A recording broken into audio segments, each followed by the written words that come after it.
On Christmas Eve night, we and our guests gather in the Great Hall for a night of well-mannered frivolity.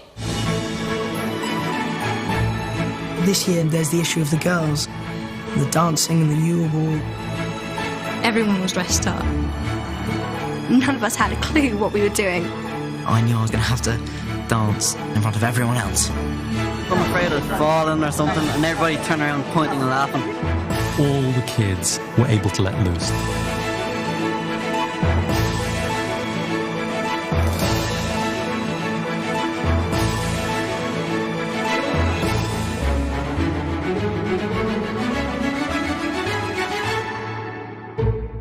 The whole run-up to the Yule Ball is fraught for the actors with those emotions that run high in people of their age. For the first time, they are interacting with the opposite sex. They are enjoying it. They're finding it difficult. Why do they have to travel in packs? I mean, how are you supposed to get one on their own to ask them? What I like about Harry is he's pathetic at the whole romance thing. He's rubbish. There's a really good scene, it was one of the last ones we shot, with Harry and Cho, where he asks her to the ball. And he does it incredibly without any kind of tact. He kind of shouts it out like, I just wondered if you wanted to go to the ball with me. Sorry, I didn't catch that. So many people can relate to this terrible issue of asking people out. I know how it feels to be kind of standing there going, oh, yeah, and having nothing to say. What happened to you? You just asked Flo to look all around. What? Couldn't help it. Just sort of slipped out. In real life, it's pretty scary. So, it was a lot easier to do than acting. The Yule Ball is first and foremost a dance. I think the kids were all quite scared of having to dance formally. Right. Put your right hand on my waist. Where? On my waist! I had to try to teach Rupert to dance the other day. That was pretty strenuous. This leg moves first, right? We had to waltz around in front of everyone. It was a bit embarrassing, but it was quite funny, so... It's hilarious, actually. The look on his face is just marvellous, which is really great. When we came off the set, Rupert was like, he just looked at us and said, don't say anything, just don't say anything. Can we... So, of course, we had to say something to him. Never going to let him forget this, are you? Never.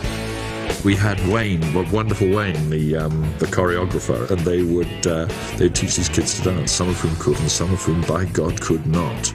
It's so funny. The girls are so eager and the guy's just not there, not wanting to do it at all. I think that comes across quite well. I saw some of the rushes of that scene, and it does show the sort of awkwardness that men have with the sort of dancing thing. All the guys were looking at, each other saying, help, I don't want to do this. I'd like to be able to dance, but I just don't want to learn, if you know what I mean.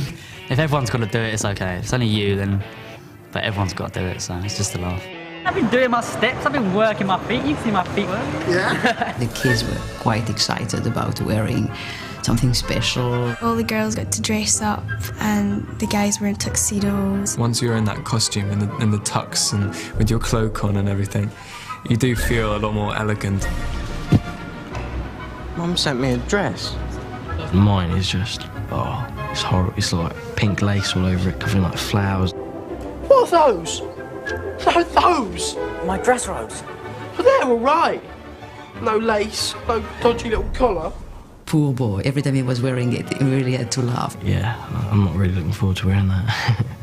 Then, on the other hand, there is Emma, who looks so lovely. The ball's about Emma. That was like the most important dress. It was like Cinderella. The dress was really a work in process. We kept on changing, we kept on changing and kept on changing, and Emma was getting nervous because she thought, what am I going to wear? And at the end, yes, we got it. It was absolutely gorgeous. I was absolutely terrified I was going to rip it or spill something on it or anything. So literally, I would not sit in it, I would not walk in it, I would not do anything in it apart from what I had to do in it because I was so worried I was going to wreck it. Before she comes down the stairs, she just peeks around the side of a pillar and looks down. You know that at that point she changed into something. Emma was never ugly. So, she's always been quite beautiful. So, I mean, I was kind of like, wow, you're just even more beautiful. Obviously, it's a huge moment in the film, and it is a big transformation, but for me, I'm kind of like, well, I've seen you at premieres. I was so nervous about the whole thing because it's meant to be such a big moment and it's going to be an anticipated moment, and I had so many pointers from Mike about how I wanted to look. I got down about 3 steps and fell down in front of the whole set, which was incredibly embarrassing. But no, it should be good in the film. You won't see that bit. But no, it was good.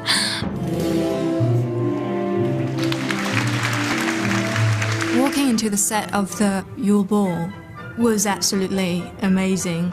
Everyone had to pretend they were in awe when they came in, but I think it was really genuine, actually. It's the best set I've seen so far, I think. The description in the novel is that it's a kind of ice palace, really. There are icicles hanging from the magic ceiling. So we've taken that maybe a step further.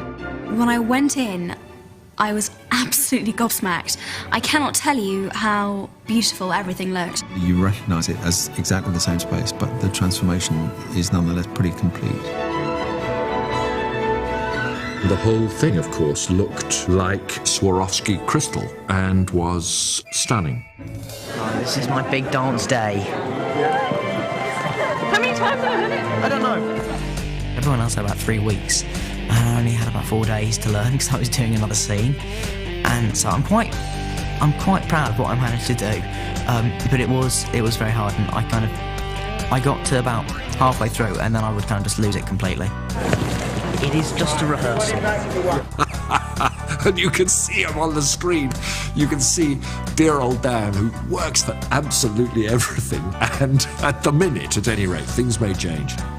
At the minute, God did not necessarily mean him to be a ballroom dancer, and it's just very funny.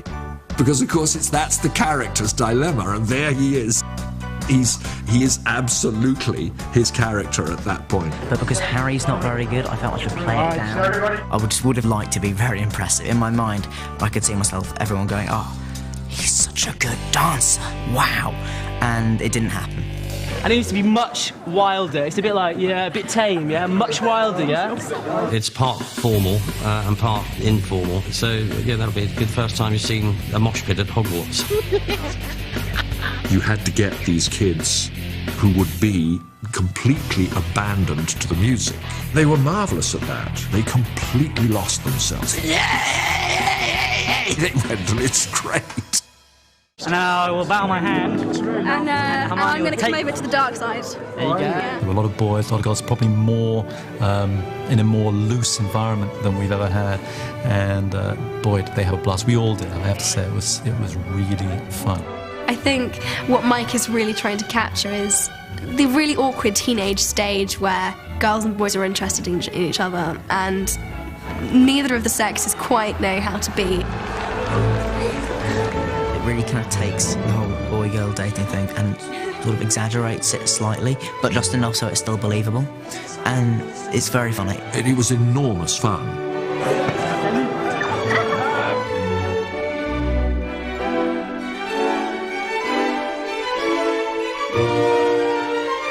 Yeah.